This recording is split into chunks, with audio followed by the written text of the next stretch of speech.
Morning everyone, it's the Fine Assistant Professional out here at Lake Canon Country Club, and today back with the TaylorMade P730 blade iron. Now I've been looking forward to reviewing this club because I wanted to know what this channel in the back of the head was all about, and it actually created more forgiveness. So hang out for this video, we'll put this club to the test.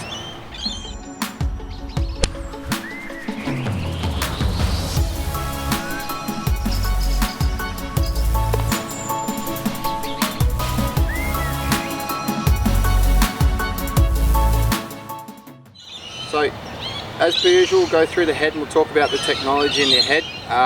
But just remember, we are using the SkyTrack here to do all our launch data and give us all the numbers that we need. And we're using NXT Tour S as our golf ball. I also have a dynamic gold shaft in this, an S300, provided by Lenny from TaylorMade. Now straight away I look at the head, and like I say with most forged blade heads, it is literally a piece of metal on the end of a stick, except TaylorMade has put this milled channel through the back, which is apparently supposed to add more weight to the bottom of the head to help the CG location and to help with forgiveness on off-centered hits. So it's going to be pretty interesting to hit this 7-iron to see how it actually goes, and then to see from other blades that I hit if it is actually more forgiving. Now if you're looking at the head, and I found this out the other day, the 730 actually stands for 730 mils across the base from heel to toe. If you look at I think it's the 750 and the 790 and the 770, that's what that number actually represents, is the width of the club face from heel to toe. So there you go, there's a little bit of information about that. Other than that, like I said, it is a piece of metal on the end of a stick. This is what I call an iron, which is what maximum response, not maximum forgiveness. But with this channel through the back, which is supposed to help the CG location get better and the MOI work a little bit better, you should have a slightly more forgiving blade than most blades. 35 degrees of loft, which is what your standard loft is on most blade companies. I think I've only come across one blade, which I believe, trying to think now, was 34 degrees, which was the colorway. But most blades that are in the market are roughly 35 degrees. Now don't fool yourself, this is a player's iron and it is tour player inspired, so it is for your better players and your low figured players. So anyone on a 2 handicap or less and going into plus figured handicaps. If you're higher than that, I suggest not to buy these irons. Anyway, let's get hitting. You'll see the SkyTrack launch data come up on the screen as we're going. Let's go. Now, straight away the top line is very thin, which is what I like to look at with when you're hitting a blade.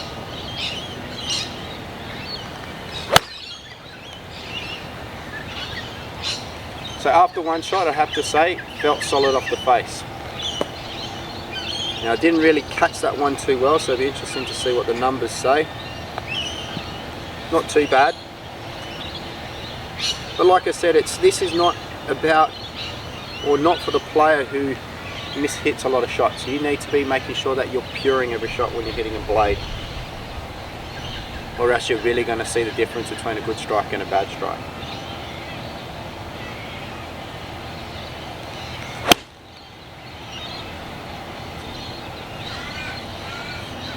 Not a bad one, that one. Felt solid again off the face. Nice little draw shape on it. And again, didn't strike it the best. And you can really tell because it is not traveling that far. Let's try and get my hands on a good shot.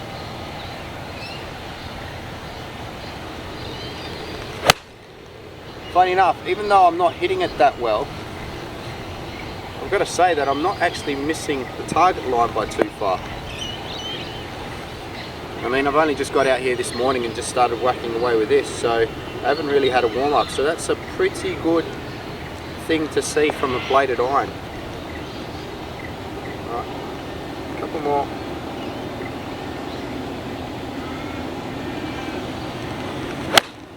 Oof, really missed that one. be interesting to see how that comes up on the camera. Yeah, that one was really short. But again, for a person like me who doesn't play a lot, definitely not the iron for me. But for the better player who's, you know, playing a lot of golf and is off that low figured handicap, it's a pretty good iron. It looks nice, it feels nice, it feels solid off the face when I strike it properly.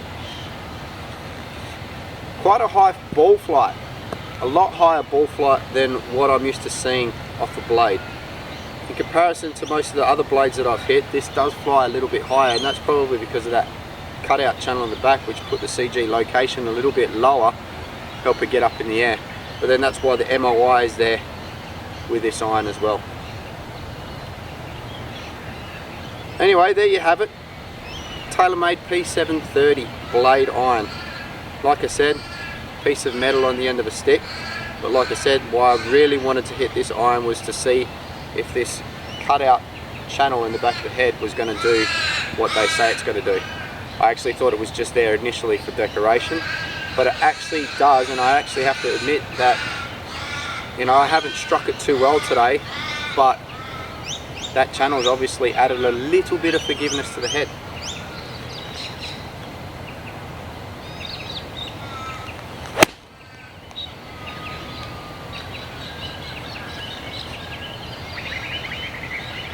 And as per usual, I could keep hitting shots all day. But anyway, there you go, TaylorMade P730. Should be out, or just come out on the market. If you got a set, let me know how you've gone with it. But most of all, make sure you like, hit the subscribe button, and we'll see you next time on ND Golf.